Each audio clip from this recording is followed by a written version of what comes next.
కొంతకాలం కింద నా భార్యకి డాక్టర్లు గుండె ఆపరేషన్ చేయాలన్నారు.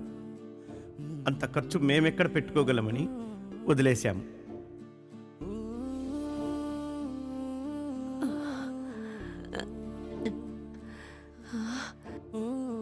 ఇప్పుడు ఉండేది మన జగనన్న ప్రభుత్వం.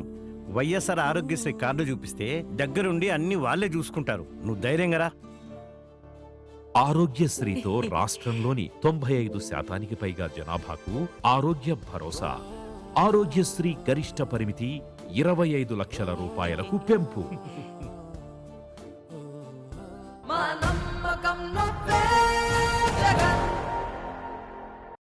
భువనగిరి ఎన్నికల ప్రచారంలో సీఎం రేవంత్ రెడ్డి పాల్గొన్నారు. ఇప్పుడు ఆ లైవ్ చూద్దాం. తెలంగాణ రాష్ట్రాన్ని సాధించిండు.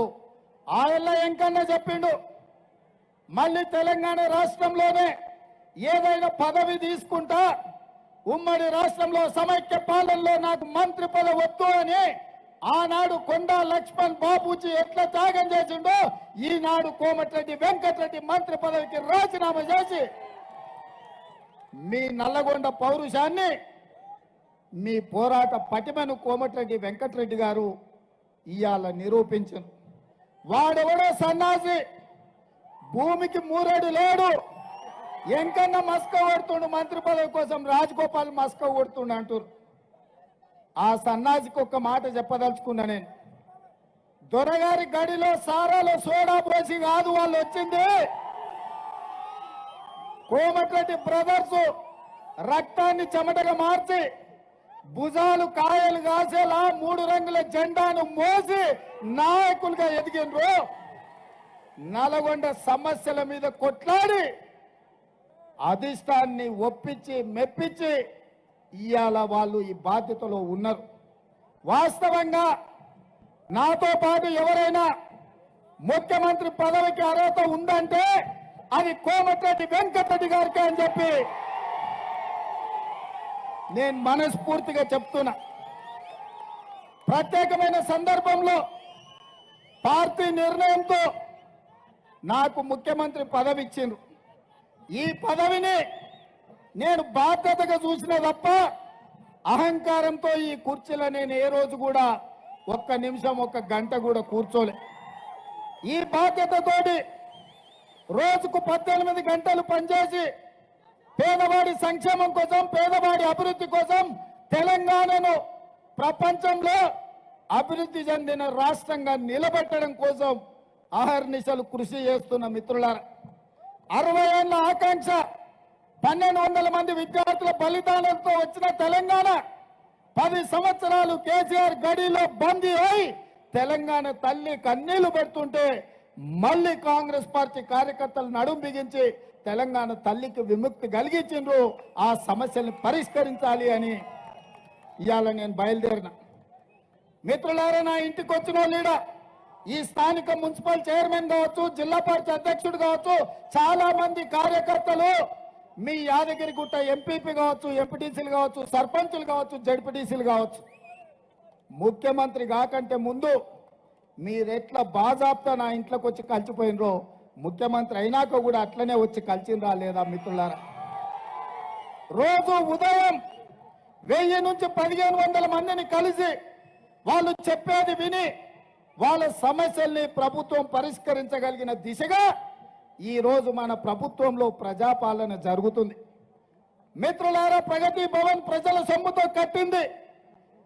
ఒక గడిగా చుట్టుముట్టు ముళ్ళ కంచెలేసి తెలంగాణ ప్రజల్ని నిషేధిస్తే ఏ సమయానికి ఎల్పీ స్టేడియంలో ప్రమాణ స్వీకారం ప్రజాప్రభుత్వం చేస్తుందో అదే సమయంలో గడీల గోడలు బద్దలు కొట్టి ప్రజలకు బాజాప్తా బార్ల గేట్లు తెరిచిపెట్టి బలహీన వర్గాల ఆదర్శ దైవం జ్యోతిరావు పూలే పేరు అక్కడ పెట్టిన మాట వాస్తవం కాదా కాంగ్రెస్ ప్రభుత్వం అని నేను అడుగుతున్నా.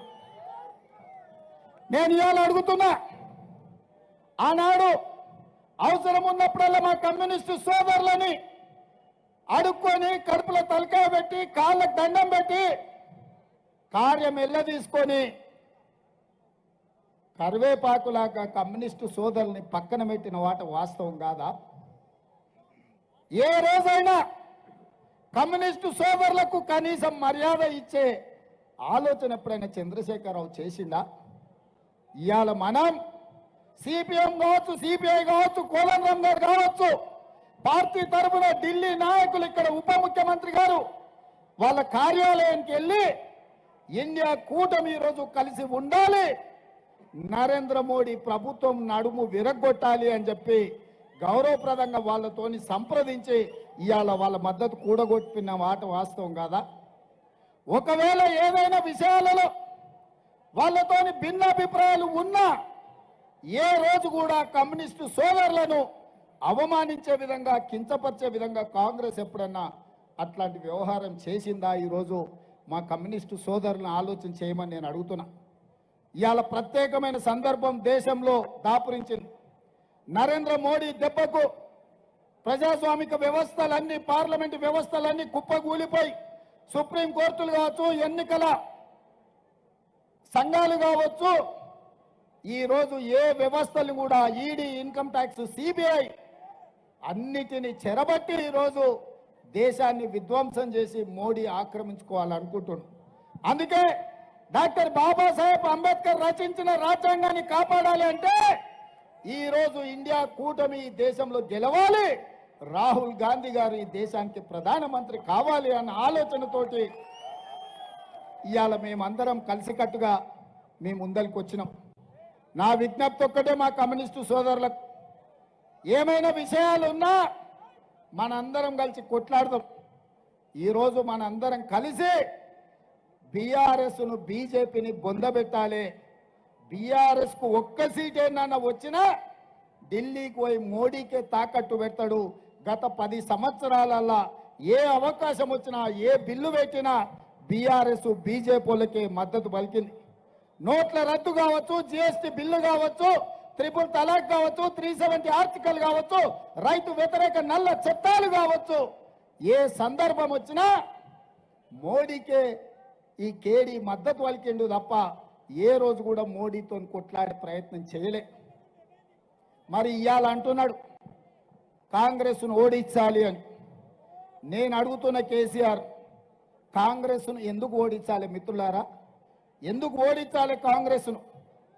10 ఏళ్ళు నువ్వు చెప్పిన మాట చెప్పకుండా ఎంకన్నా చెప్పినట్టు వేల కొద్ది అబద్ధాలు చెప్పి తెలంగాణను చెరబట్టి 7 లక్షల కోట్ల రూపాయల అప్పుల తెలంగాణను ముంచినందుకు అప్పుల గడ్డగా తెలంగాణను, విద్యార్థుల, రైతుల ఆత్మ బలిదానాలతో బొందల గడ్డగా తెలంగాణను మార్చిన నువ్వు ఇవాళ 100 రోజుల్లోనే కాంగ్రెస్ను ఓడగొట్టాలంటున్నావు.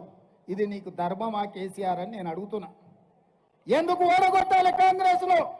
బలైన వర్గాల జనాభా లెక్కలు 60 ఏళ్ల నుంచి ఎవరు పట్టించుకోకపోతే బీసీలు వాళ్ళ జనాభాను లెక్కబెట్టి మా నిధులు మాకు ఇవ్వాలంటే అటు నరేంద్ర మోడీ ద్రోహం చేసి కేసీఆర్ అన్యాయం చేస్తే కాంగ్రెస్ అధికారంలోకి వచ్చిన వెంటనే మంత్రివర్గంలో ఆమోదం తెలిపి కోట్ల రూపాయలు కేటాయించి బీసీల జనాభా లెక్క కట్టండి, జనాభా ప్రకారం వాళ్లకు నిధులు ఇచ్చే బాధ్యత, నియామకాలు చేపట్టే బాధ్యత కాంగ్రెస్ చేపట్టినందుకు ఇవాళ కాంగ్రెస్ పార్టీని ఓడగొట్టాలనా అని నేను అడుగుతున్నా.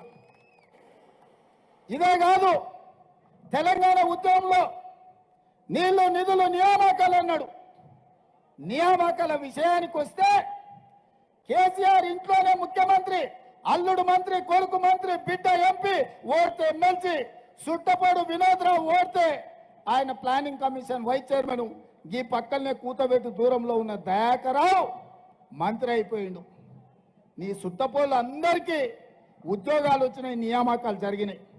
30 లక్షల తెలంగాణ నిరుద్యోగ యువకులు పబ్లిక్ సర్వీస్ కమిషన్లో నమోదు చేసుకుంటే ఏనాడైనా పోటీ పరీక్షలు నిర్వహించినవా? నిర్వహించిన పరీక్షలు ప్రశ్నాపత్రాలు జిరాక్స్ సెంటర్ల పల్లి బఠానీలలా అమ్ముకున్నారు. పరీక్షలు నిర్వహించకుండా నిరుద్యోగుల ఆశలకు గండి కొడితే పిల్లలు రైలుకు ఎదురేగి రైలు కింద పడి చచ్చిపోతుంటే, ఫ్యాన్లకు ఉరేసుకొని ప్రాణాలు తీసుకుంటుంటే ఏ ఒక్కరోజైనా చంద్రశేఖరరావు ఆలోచన చేసిండా? కానీ అదే ప్రజాపాలన ఇందిరమ్మ రాజ్యంలో ప్రభుత్వం వచ్చిన 3 నెలల్లో 90 రోజుల్లో 30,000 ఉద్యోగాలు లెక్కగట్టి ఎల్బీ స్టేడియంలో రప్పించి వాళ్ళ కుటుంబాల సమక్షంలో 30,000 ఉద్యోగ నియామక పత్రాలు అందించిన ఈ ఇందిరా